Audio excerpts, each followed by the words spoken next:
Jesus. Thank you so much, church. Muito obrigada, igreja. Esse é o paquistanês pentecostal que Deus me deu de presente. Se tiver solteiros aí, vai fazer missão no Paquistão que você casa rápido. Queridos, a missão no Paquistão, 7 anos atrás, quando o Senhor me enviou para lá, Deus me pediu que eu deixasse algumas coisas que já não eram mais parte do propósito de Deus para mim. E eu deixei para trás, eu segui a voz do Espírito Santo, sem saber onde o vento iria me levar, mas o vento sopra onde quer. E Deus me levou ao meu propósito, à missão no Paquistão, e eu sou muito feliz hoje de fazer parte dessa missão. O Paquistão está em guerra com a Índia, acho que você deve ter ouvido alguma notícia sobre isso recentemente.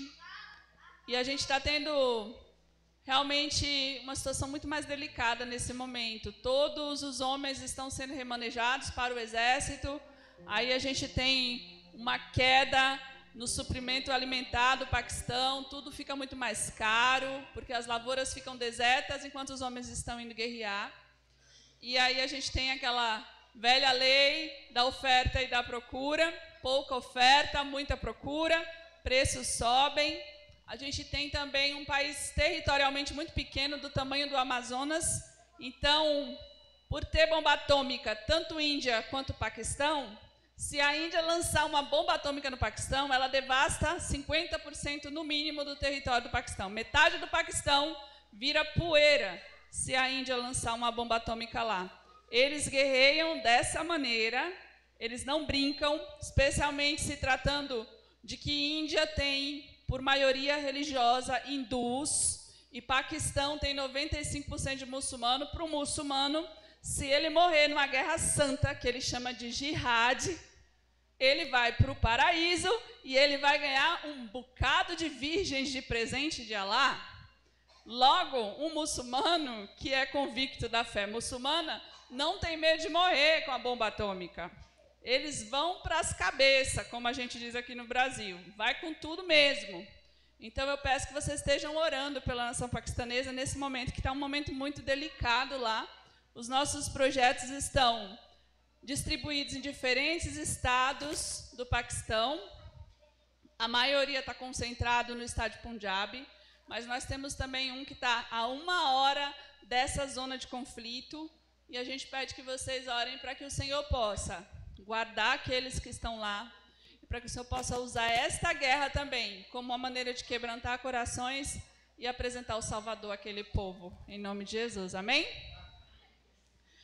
A gente pode falar um pouco mais de projeto, mas eu sei que hoje é um dia especial, é com o Dia das Mães, o povo já comeu lasanha, frango assado, churrasco, mas aí fica todo mundo assim com a barriguinha pesada, com soninho, com vontade de chegar logo em casa. Então a gente vai direto para a palavra do Senhor. E eu quero te dizer que a gente tem alguns marca-bíblias. No final você pode passar lá fora, você pode pegar, e aí você vai ver nossas mídias sociais, você pode nos conhecer um pouco melhor, tá bom? Lá a gente tem projetos infantis, de educação, de evangelismo, tem projetos para viúvas, tem projetos para famílias que estão em situação de trabalho escravo, e é uma situação realmente muito, muito difícil de você ver, você presenciar. É inimaginável aqui no Brasil. Até o trabalho escravo brasileiro é muito diferente do que acontece lá, onde pessoas às vezes vendem um rim para poder sair do trabalho escravo, onde pessoas entregam um filho como pagamento para poder sair do trabalho escravo. Então a gente tem lá uma situação muito mais complexa. Mas através de tudo isso, a gente tem visto a glória de Deus se revelar, famílias serem retiradas dessa condição, e também a gente tem visto muçulmanos se converterem através das ministrações nesses campos de trabalho escravo, onde Deus tem nos levado. Tudo para a glória do Senhor, para cumprir o ID, fazer discípulo, e aí a gente batiza em nome do Pai, do Filho e do Espírito Santo, ensina eles a guardar todas as coisas que o Senhor Jesus nos ensinou. Esse é o coração da missão. E todos os projetos sociais acontecem porque tem que acontecer onde houver igreja de Jesus.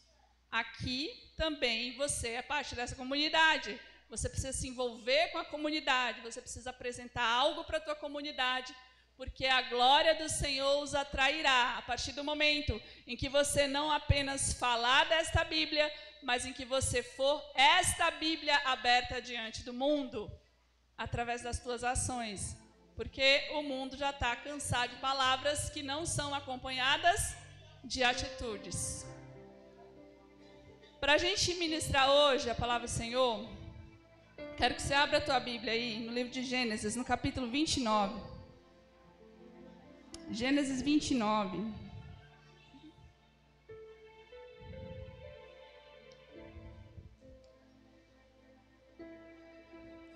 Nós vamos ler a partir do verso de número 32. Gênesis 29, 32. Vamos ler do 31. Vamos ler do 31 ao 35. Gênesis capítulo 29, verso 31 ao 35.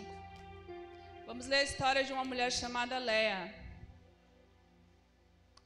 Uma mulher que encontrou em Deus a sua identidade. Que procurou em Deus essa identidade por meio da sua maternidade. E que no final descobriu que ela já era muito amada sendo filha de Deus. Essa é a palavra do Senhor, diz assim, Gênesis capítulo 29, no verso 31. Vendo, pois, o Senhor que Léa era aborrecida, abriu a sua madre. Porém, Raquel permanecia estéril. E concebeu Léa e teve um filho e chamou de Ruben, dizendo, porque o Senhor atendeu a minha aflição, por isso agora me amará o meu marido. Então ela concebeu outra vez e teve um filho, dizendo, porque o Senhor ouviu que eu era aborrecida e me deu também este, e se chamou o seu nome Simeão.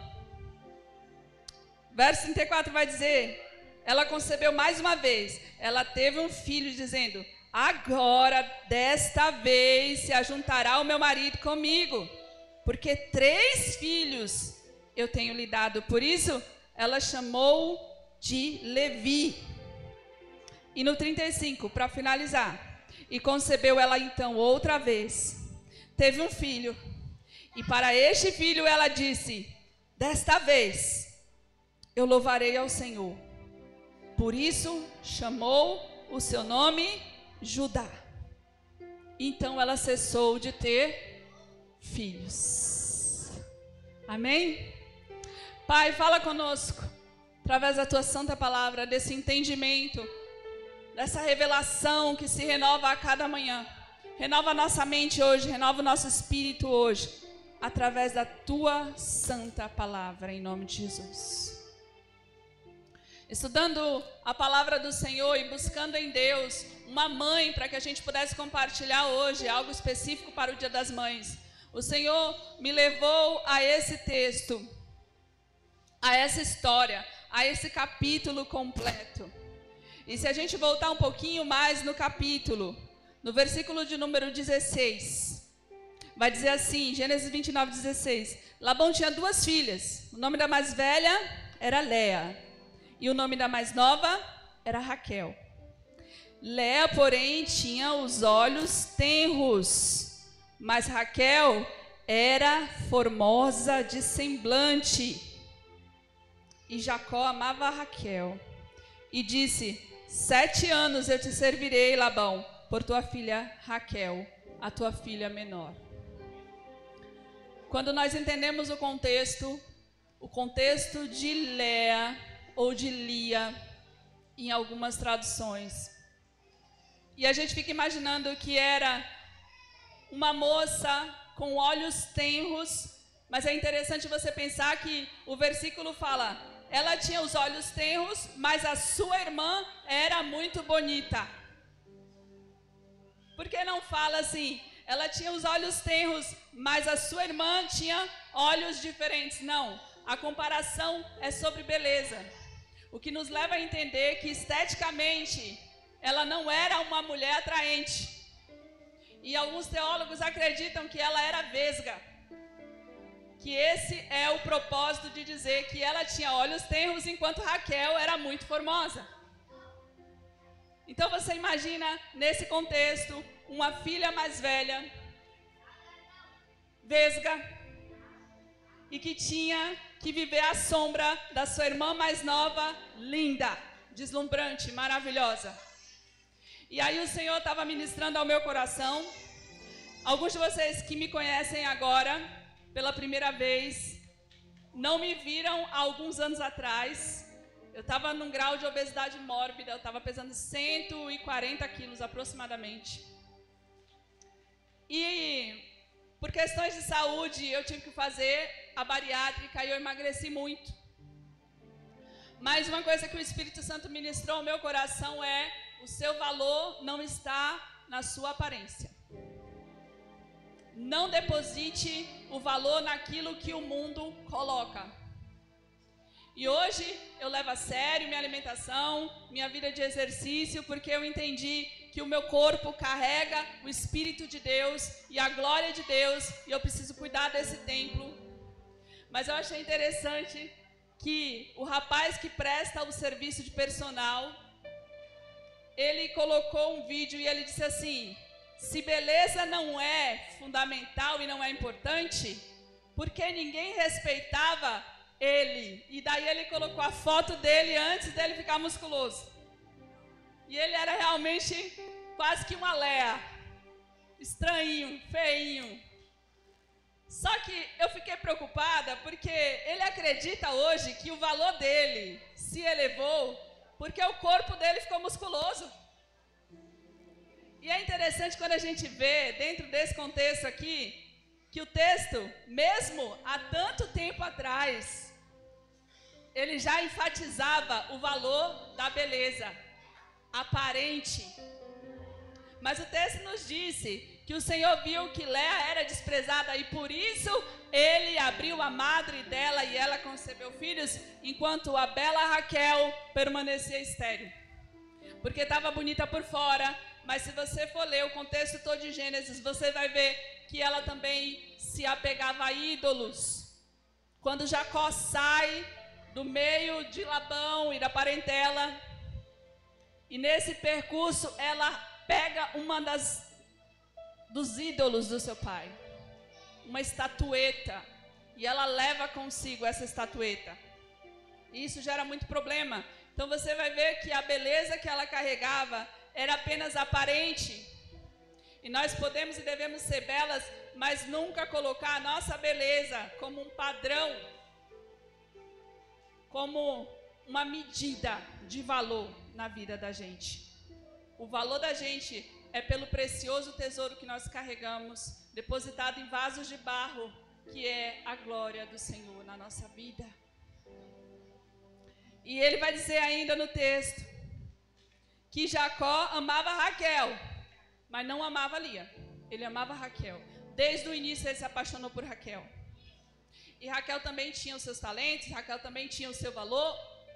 Mas o que a gente está dizendo aqui é de um homem que estava com o seu coração inflamado de amor, a ponto de dizer: eu trabalho 7 anos para você me dar a tua filha Raquel, a menor, como minha esposa. 7 anos é muito tempo. Eu não sei se tem algum varão aqui disposto a dizer a mesma coisa nos dias de hoje. Hoje os varões que a gente tem encontrado por aí, alguns testemunhos, alguns testemunhos, onde eles dizem assim: se você trabalhar e sustentar a casa, eu caso com você. Mas o varão bíblico, ele diz: eu trabalho 7 anos para ter essa mulher. E aí acontece que chega o tempo em que ele diz: olha, eu quero minha mulher, cadê a minha mulher? Eu já trabalhei para você 7 anos. Labão, por favor, vamos fazer as bodas acontecerem, porque eu estou apaixonado. Imagina, 7 anos passaram e esse homem continuava apaixonadérrimo por Raquel. E aí acontece a cerimônia, e no momento que é introduzido nas recâmaras, no secreto, na intimidade, Jacó, de alguma forma, eu não sei entender essa cultura, a noiva estava coberta, o que aconteceu? Ele se deita então com Léa e não com Raquel? Ao acordar na manhã seguinte, meu Deus, eu fico imaginando isso acontecendo com um de nós. Pensa você, casei, de manhã, primeira manhã pós-lua de mel, quando você olha para o lado, quem é você? Não casei com essa. É muito interessante. No capítulo, ainda no mesmo capítulo, no verso 25 vai dizer: e aconteceu pela manhã, vê que era Léa, pelo que disse a Labão: por que você me fez isso? Eu não tenho te servido por Raquel, por que, pois, me enganaste? E aí Labão vai dizer: não, na nossa cultura não se casa a mais nova antes da mais velha. Mas Labão era um enganador, o tempo todo ele ficava tentando trapacear e manipular a situação. O que a gente percebe é que esse amor inflamado foi usado contra o próprio Jacó. Essa paixão avassaladora levou esse homem a cair nessa cilada, porque quando ele diz: eu quero a tua filha, ele diz: é melhor que eu dê ela a você do que a outro, mas ele não diz: eu vou dar ela a você. Ele usa palavras que parecem ser, mas não são. E depois no final ele entrega a filha mais velha. Agora a grande frustração está de duas partes: um marido que está com a mulher que não era a que ele queria, uma mulher que depois de ser rejeitada culturalmente por seu aspecto físico, viver à sombra de uma irmã muito bela o tempo todo, agora ela também não é amada pelo seu marido. Essa é Léa. Rejeitada, rejeitada e rejeitada de novo. O coração dessa mulher provavelmente sangrava. Hoje eu estudo terapia e eu fico imaginando os traumas que essa mulher passou. Eu sei que trauma é um termo novo pra gente. A minha mãe fala: na minha época não tinha trauma. Na minha época a gente cuidava dos filhos através da psicotaca. Era na taca. Mas hoje a gente entendendo o quanto pode ferir o coração de uma mulher. Então ela tomou a decisão. Ela quer ser amada a qualquer custo. E na cultura dela, filhos era algo que fazia com que mulheres fossem valorizadas. Uma mulher sem filhos era uma mulher totalmente desprezada. E era o que estava acontecendo com Raquel, que só veio a ser mãe depois de muito tempo. Mas o Senhor então abre a madre dela e ela começa a gerar. Mas existe um problema, era a expectativa da gestação de Léa. Ela acreditava fielmente de que aquele filho ia fazer com que o marido a amasse. E nascia o primeiro menino. E o que acontecia? Nada. Ele continuava apaixonado por Raquel. Então ela dizia: mas agora eu vou ter o segundo. E aí nasce o segundo. Agora sim o meu marido vai me amar. E depois disso o que acontecia? Nada. Lá estava ele ainda esperando por Raquel. Raquel reclamava e ele dizia: olha, eu não sou Deus para te dar filhos, mas eu te amo tanto, por que você está reclamando? Tudo o que Léa queria era o que Raquel tinha. E tudo o que Raquel queria era o que Léa tinha. Há uma insatisfação nos nossos corações.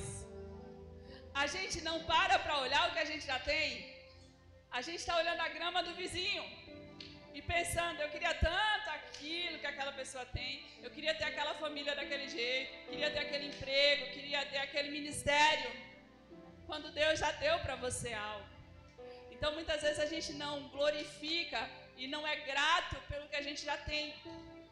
Ficou uma buscando o que a outra tinha, e uma insatisfação geral alastrou-se naquela cena de novela mexicana. Um marido, duas esposas. Aí você pensa: nossa, coisa estranha. No Paquistão, a poligamia ainda é parte da cultura.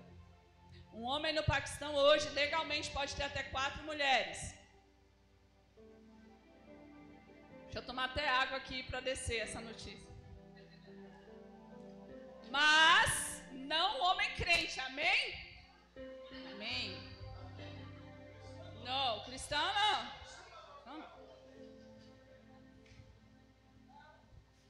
Não me venha com essa de que a lei permite, mas o céu não permite. E quando o céu diz não, a lei também deixa para lá. E aí a gente vai ver no desenrolar dessa história toda, terceiro filho, e ela ainda não é amada. Até que finalmente cai a ficha de Léa. Ela nasce, quarto filho. Ela diz: esse daqui não é para o meu marido me amar mais. Esse daqui não é para elevar o meu valor social. Esse daqui eu não vou consagrar a minha idolatria materna. Eu não vou consagrar a minha idolatria do casamento. E diga-se de passagem, o casamento virou um ídolo. Porque se a mulher solteira parece que ela é nada. Como assim? Você é filha de Deus do mesmo jeito. E aí os solteiros querem casar. E as casadas ficam: ai, Jesus, o que eu fiz? Você casou, parabéns. Agora vocês são um. E os problemas dele passam a ser os seus. E os seus passam a ser os dele.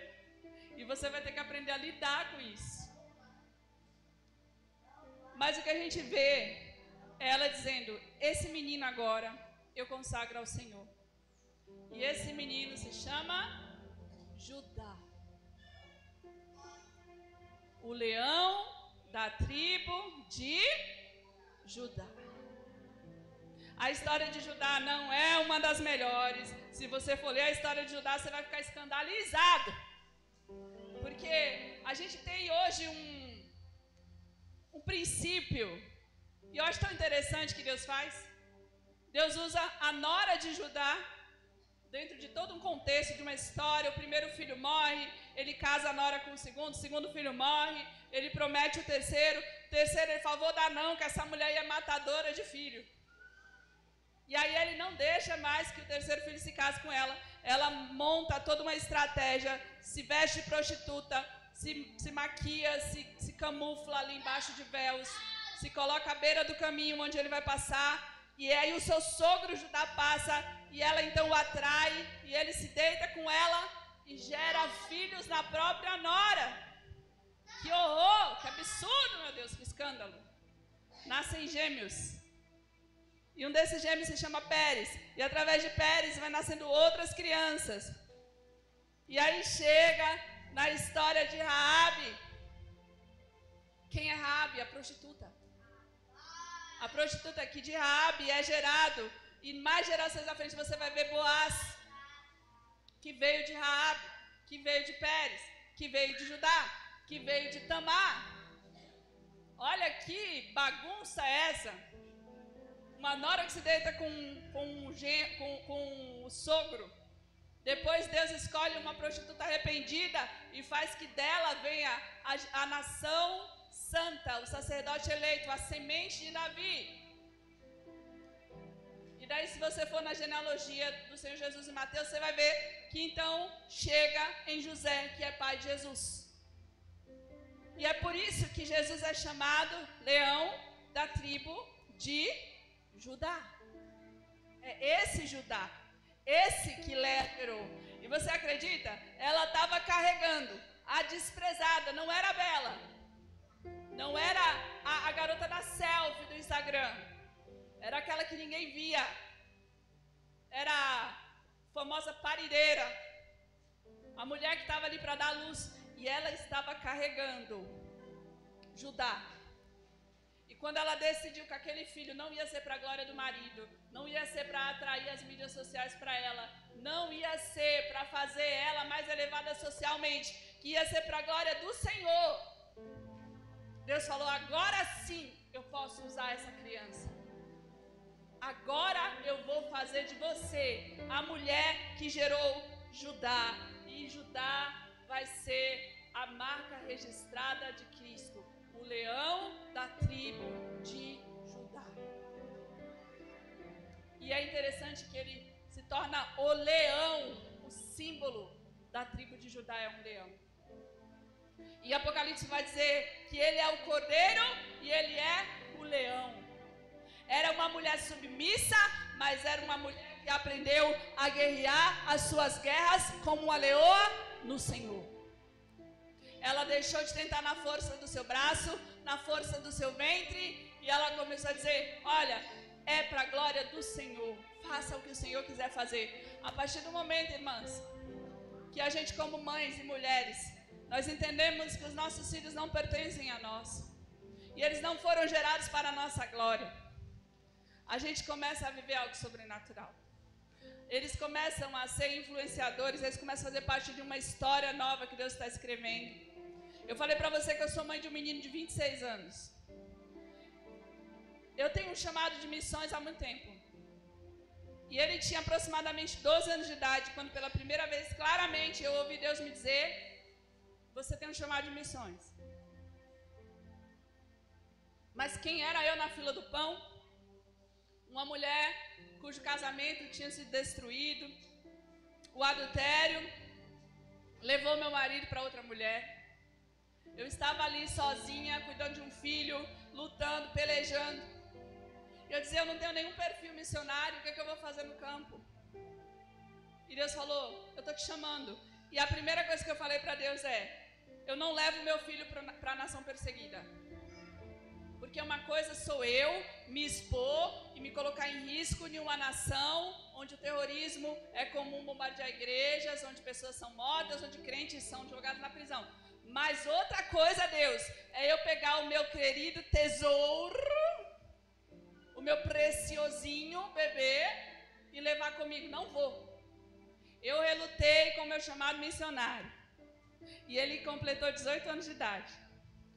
E na semana que ele ia completar 18 anos de idade, eu tinha acabado de me mudar de São Paulo para Bahia, porque eu morei 20 anos em São Paulo.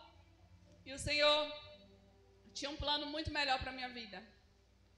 Quando voltamos para São Paulo para buscar mudança, era só para buscar mudança, eu falei: vamos, porque daí você comemora o seu aniversário junto também com o seu pai. E aí ele chega no dia do aniversário dele e fala: mãe, decidi aqui que eu vou morar com meu pai agora. Tchau. Parecia que estava arrancando meu coração. Porque toda a minha frustração de que o relacionamento não tinha dado certo, mas como mãe, deu tudo certo. O meu tesouro preciosinho, a minha vidinha, tudo, meu tudão é o meu bebê. Esse deu certo e ninguém tira de mim. Aí o menino diz: estou saindo fora. Era um homem de 18 anos, mas no meu coração, o cordão umbilical não tinha sido cortado. Para mim, estava arrancando meu peito fora. Eu fiquei depressiva 2 meses, mas eu chorei, irmão, a viagem toda. Pensa, parecia um drama mesmo. Só quem é mãe e que colocou essa expectativa aí no filho está entendendo o que eu estou falando agora. Se você está de fora, talvez você pense: ai, que exagero. Mas a mãe sabe, principalmente o primogênito quando sai de casa, como é difícil. E daí, eu volto, e depois de 2 meses chorando, o Senhor falou para mim: se você tivesse se tirar de você o Espírito Santo, você nem teria percebido. Mas porque tirou o seu filho, você está aí quase morrendo. E o Senhor falou para mim: olha, o seu filho é uma bênção, mas o seu filho se tornou o seu ídolo. Ele está ocupando o trono do seu coração. E eu não divido o trono com ninguém. E é por isso que eu tirei ele do trono do teu coração com vontade, com força. Eu arranquei essa raiz de idolatria que você estava carregando. Agora eu tenho um chamado para você: missões. E aí eu olhei para mim e falei assim: quer saber? Eu não tenho mais os 3 empregos de São Paulo. Eu não tenho mais o filho querido para cuidar. Eu não tenho mais, como diz lá na Bahia, um pinto para dar água. O que é que eu vou ficar fazendo aqui no Brasil? Eis-me aqui, Senhor, envia-me a mim. E eu disse sim para o meu chamado. Que interessante. Comecei a estudar inglês desesperadamente para poder estar lá no Paquistão. Deus me conectou com pessoas do Paquistão que moravam em Campinas. Foi um negócio assim, um rebuliço. Não foi a igreja que me enviou. Foi Deus que me enviou. Até o recurso para isso Deus me deu através de venda de geladinho gourmet. Para você ter uma noção como Deus pode fazer o que Ele quiser fazer na hora que Ele quiser fazer. Mas quando eu estou pronta para a minha viagem, o que acontece? O telefone toca. Mãe, ô mãe, então, eu posso voltar?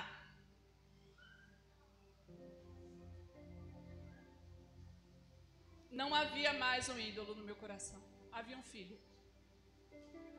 Volta, meu amor. Casa é sua. Mas a mamãe está indo para a missão.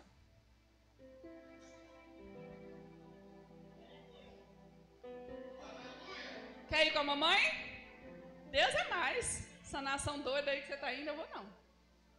Falei, então amém. Fica, você já tem 18 anos, já começa a trabalhar, faça alguma coisa, marketing digital, também gera renda, porque água e luz eu pago, comida você vai comprar. E aí eu cheguei nesse ponto em que Léa chegou, em que ela disse assim, o meu filho não é mais para a minha própria satisfação e realização materna. O meu filho é para a glória de Deus. E filho de crente não é crentinho, você sabe disso? Você sabe disso? Você sabe disso? Sabe o que aconteceu com esse menino que não queria ir para a igreja nem amarrado? Se apaixonou por Cristo, quando eu não estava mais na vida dele. Eu estava lá fazendo missão. Ele estava aqui fazendo Uber. Entra um grupo de crente indo para a conferência dentro do Uber dele. E começa a dizer para ele, vamos para a igreja com a gente? Olha que coisa maluca. Ele disse, vamos.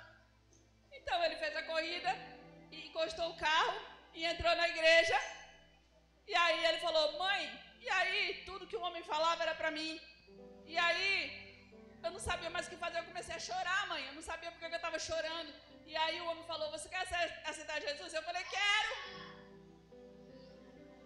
E depois de 2 semanas eu estava sendo batizado. E hoje ele é o Uber que evangeliza o povo que entra no Uber. E não fui eu. Eu não estava lá, sabe onde eu estava? Eu estava na missão lá no Paquistão. Porque quando você entende que o chamado de Deus é para você renunciar a qualquer ídolo, para que ele seja glorificado. Quando Léa renunciou à idolatria da maternidade, disse, não vou mais fazer isso para conquistar um homem. Não vou mais fazer isso para ser bem vista. Eu vou fazer agora um filho para que Deus seja glorificado. Ela gera aquele que vai trazer o título de leão da tribo de Judá para Cristo. Como mães, nós precisamos confiar, entregar os nossos filhos na mão do Senhor. Mas de verdade, de coração. Isso não é aplicado só para nós, mulheres que somos mães, porque cada um de nós é uma mini fábrica de ídolos. Nós temos uma capacidade de criar ídolo terrível. A gente consegue pegar as coisas mais abençoadas que Deus nos dá e transformar no ídolo. A gente consegue pegar a família linda que você orou por anos, e aí Deus te dá a família linda, e você consegue fazer aquela família se tornar um ídolo e se assentar no trono no lugar de Jesus. Os filhos, o casamento, o emprego dos seus sonhos, que quando finalmente você consegue, você já começa a esfriar na sua fé, e você já não quer mais congregar com tanta constância, você quer fazer horas extras para receber um pouco mais, ao invés de ler a palavra do Senhor, ao invés de buscar a face do Senhor. O primeiro amor você deixa aí porque o ídolo chegou. Porque a gente não está vazio. Na verdade, a gente está cheio da coisa errada. Essa é a verdade. Você não está esvaziado, mas eu me esvaziei. Você se esvaziou de Deus porque você começou a se encher da coisa errada. Você parou o teu tempo de devocional porque você começou a gastar todo o teu tempo fazendo com que o teu celular fosse o teu ídolo. Nós não ficamos vazios, nós ficamos cheios daquilo que não nos edifica. Os nossos queridos ídolos que a gente não cabe mão de jeito nenhum. Então essa é uma noite que não só as mães, mas cada um de nós aqui recebe do Senhor um chamado de renúncia àquilo que tem sido o teu ídolo. Isso só você e o Espírito Santo pode saber.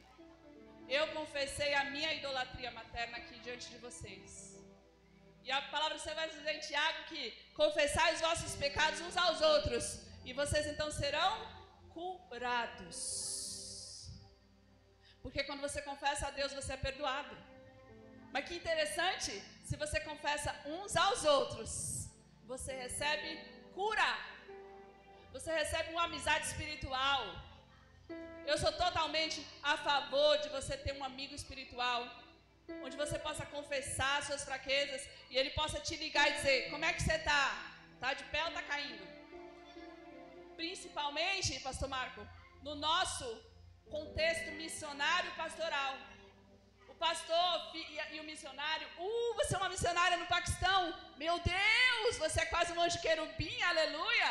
Não, sou não. Sou igualzinho você. Passei por uma depressão no Paquistão ano passado. Tive vontade de tirar minha própria vida. Não estamos olhando para a necessidade de cuidado com a mente humana, com a alma humana. Estamos estressados, comendo errado, o corpo da gente não está sendo movido, os hormônios estão malucos, fast food para tudo que é lado, e daí a gente começa a ficar doente, porque a gente fica aqui. Isso também é uma causa de depressão e de ansiedade o tempo todo. Porque a partir do momento que eu começo, olha que interessante, eu não gosto de mídia social. Aí esses dias, uma pessoa falou assim: por que você não posta story do WhatsApp? Aí eu postei uma story. Aí eu descobri que você consegue ver quem deu like do coraçãozinho verde. Ai meu Deus, 23 coraçãozinho verde, que legal, que legal. Aí eu falei: eu vou postar outra coisa. Agora eu vou postar outra coisa. Aí postei outra coisa, aí eu ganhei mais like. Aí eu comecei a ver que eu estava viciada em ganhar coração verde. Eu falei: meu Deus, tem misericórdia de mim. Porque agora eu estou gastando 1 hora atrás de coração verde todo dia. E o Senhor falou: existe no céu um tesouro ainda mais precioso do que todos os likes que você pode conseguir aqui nessa terra. E eu comecei a dizer: eu quero voltar ao primeiro amor, Senhor, eu quero voltar. E a primeira coisa que Deus pediu foi: pare de postar no status. Mas não é errado postar no status, irmão. Entenda isso, não é um problema, amém? Não é pecado. O pecado é quando você deixa que isso fique prendendo o teu coração na expectativa de que homens estejam dizendo sim para você o tempo todo. Você já tem um sim do céu. Você não precisa de 3 filhos tentando conquistar um homem, quando Deus já vai te dar um leão da tribo de Judá. É para Deus, é para a glória dele, amém? Começou a se tornar para a sua própria glória, corta o seu ídolo, tira, porque isso foi criado, mídia social é criado para viciar, não se engane, são pessoas que trabalham com tecnologia da informação e que trabalham com psicólogos, conhecedores da alma humana, eles não fazem à toa, é para estarmos viciados. Esses dias uma pessoa me disse uma coisa interessante e falou assim: você tem que seguir quem você não gosta. Por quê? Porque daí você confunde o algoritmo. Porque aí o algoritmo não te manda só propaganda do que você gosta. Então você consegue ver tudo. A partir do momento que você gosta de uma certa coisa, o algoritmo começa a te mandar aquela mensagem todo o tempo: compra isso, compra isso, compra isso, porque você deu um Google naquilo. Então dá um Google em algo que você não gosta, aí você confunde o algoritmo. Ele fica: não sei, essa pessoa gosta do quê? De branco ou de preto? Que coisa louca. Mas a gente precisa ter esse entendimento dos nossos tempos, principalmente. Para encerrar, eu quero que vocês coloquem de pé, porque nós vamos orar. Porque é dia das mães, mas também é dia de recomeço para cada um de nós. Nós como mães geramos, mas nós como filhos também geramos para o reino. E gerar essa relação de intimidade com o nosso Pai é para todos nós. E o que o Senhor está pedindo para você hoje é: me entrega o teu ídolo. Tira do altar do Senhor, do trono do Senhor, aquilo que está ocupando o lugar que só Ele é digno. Ele é digno de tudo, queridos. É porque Ele deu o seu tudo. É porque Ele deu o seu unigênito. É porque Ele te amou de tal maneira, de tal maneira, de tal maneira. E que Ele me amou tanto, que mesmo eu servindo Ele por 16 anos de cristianismo, carregando meu ídolozinho no meu coração, ainda assim Ele pacientemente esperou para que eu ouvisse o chamado do Senhor na minha vida. Então o Senhor não vem com uma palavra de condenação, o Senhor vem com uma palavra de solta, deixa aí aquilo que está te prendendo, porque eu tenho coisas novas. E você vai ver que o novo de Deus é muito melhor do que o medo que a gente carrega. Então vamos orar nesse momento. Feche teus olhos. Apresenta diante do Senhor aquilo que o Espírito Santo ministrar no teu coração. Você não precisa falar para mim, mas eu quero que você apresente ao Senhor. Senhor, isso tem tomado o meu tempo. Como é que eu identifico um ídolo? Ídolo é onde você... Observe onde você coloca tempo, observe onde você coloca dinheiro e observe onde você coloca a sua expectativa. Se isso não está direcionado ao trono do Senhor, é o seu ídolo. Feche seus olhos, vamos orar. Pai, nesse momento, nós estamos aqui como igreja do Senhor, entendendo que essa palavra é para nós. Todas as igrejas da Ásia que receberam no livro de Apocalipse o direcionamento. O Senhor dizia, eu tenho algo a teu favor, mas eu também tenho algo contra ti. Sim, como igreja, Senhor, nós precisamos ser transformados de glória em glória. Porque nós estamos aqui para isso, até que a gente possa ver face a face o Cordeiro de Deus. Obrigada pelo teu amor, pela tua graça, pela tua paciência conosco. Obrigada, Senhor, pelo teu Espírito que nos guia, que nos direciona, que nos impulsiona à transformação, que nos enche, que nos abraça, que nos acolhe. Cada um de nós aqui seja agora visitado por esse Espírito Santo tão maravilhoso, transformador. Que teu coração seja cheio agora de águas vivas, que fluam águas vivas do teu interior. E que essa cura que você está recebendo aqui nessa noite, ela não vai parar em você, ela vai fluir, ela vai fluir, ela vai fluir para a eternidade, ela vai fluir para outros. Um dia você vai poder dizer para outras pessoas, eu tinha um ídolo e o Senhor me libertou e foi tão bom, e eu comecei a viver um propósito novo com Deus. E o teu testemunho vai fazer com que outras pessoas se rendam a Cristo Jesus. Vai fazer com que outras pessoas também sejam encorajadas a identificarem seus próprios ídolos e se livrarem deles em nome de Jesus. Pai, empodera a tua igreja, porque um avivamento, Senhor, só vai chegar quando a idolatria for removida do meio do altar. Começa por mim, como missionária. O meu título não vale nada.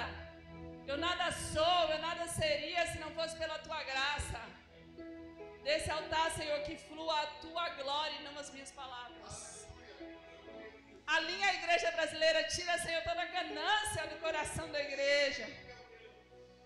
Começa pelo altar. O teu rio precisa começar a fluir desse lugar. Nós nos arrependemos como ministros, como sacerdotes do Senhor. Porque tantas vezes, Senhor, nós buscamos palavras que agradam a igreja, quando o Senhor quer falar algo para o teu povo, para uma transformação radical. Dê-nos coragem, Senhor, de sermos os profetas do nosso tempo, carregando a verdadeira palavra que vem da boca do Senhor.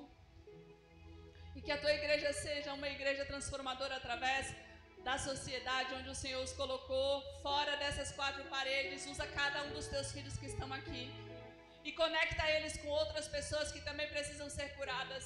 E que a cura que eles estão recebendo nessa noite aqui comece a fluir através deles para outros. Comece uma revolução nesse local, para que o estado do Rio de Janeiro se renda ao Senhor. Sejam eles as Bíblias que serão lidas amanhã. Em nome de Jesus eu declaro assim. E você diz amém e glória a Deus. Amém? Pode se sentar, queridos. Muito obrigada. Pastor Marco, muito obrigada pelo convite. Muito feliz, muito honrada. Que Deus abençoe cada um de vocês. Em nome de Jesus. E pegue lá o Marca a Bíblia para conhecer melhor, através das mídias sociais, aquilo que Deus está fazendo no Paquistão. Você pode aplaudir o Senhor? Eu quero chamar o Venha. Missionária Márcia está ali. Venha até aqui. Isso. Pensa pura. Gente, eu conheci esse casal agora nesse último evento lá em Xerém.